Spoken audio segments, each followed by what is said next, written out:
dropped to my knees on the Shaw family doorstep because Natalie Shaw told me to. Her voice was sharp, cold, and loud enough for everyone inside to hear. "Neil," she said, "apologize to Matthew, or I'll humiliate you in front of everyone." I looked up, and Matthew, my own brother, stood behind her, wearing a smug little smile like he'd already won.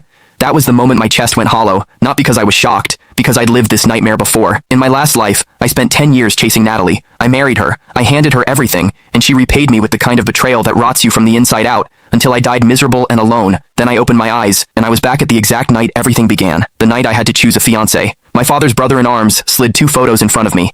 2 daughters from the Shaw family. Everyone expected me to choose Natalie, the second daughter. I didn't. Without hesitation, I picked the eldest, Yvonne Shaw. The room went silent. People stared like I'd lost my mind, because everyone knew I was supposed to be obsessed with Natalie. But I wasn't obsessed anymore. I was done. Natalie stepped closer, arms crossed, eyes full of contempt. "So you've set your sights on me," she said, like I was a joke. Then she lowered her voice and said something that made my blood turn cold. "I'll marry you, but my heart belongs to Matthew. As long as you stay out of our way, you can have the title of husband in name." In my previous life, she never dared say it out loud. So why was she saying it now? Because she wasn't the only one who came back. A moment later, Matthew arrived, and his eyes never left Natalie. Natalie's expression changed instantly. She rushed into his arms like the world disappeared. Matthew pretended to hesitate, just enough for show. "Natalie, you're Cole's fiancé. This isn't proper." Natalie didn't even look at me. "If he blames you," she said, "then he can forget about marrying me." They walked away hand in hand. I stood there holding Yvonne's photo, smiling to myself. Fine, take her. This time, I wasn't fighting for Natalie. I was letting her choose her own ending. Days passed. Matthew posted nonstop. Photos, captions, little hints meant to humiliate me. Natalie called, furious, demanding I apologize to Matthew like I was the one who did something wrong. I agreed.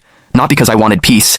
Because that night, both families were gathering to formalize the engagement, and I was finally going to end this, publicly. Inside the Shaw house, Natalie stood tall, already acting like she'd won. She stepped forward to take my arm. Then Frank Shaw, her father, reached out. He took my hand, and he took Yvonne's hand, and he placed them together. Yvonne's face lit up, radiant. She looked at me and asked, "Cole, are you ready to spend the rest of your life with me?" Click the link in my bio to get the full story for free.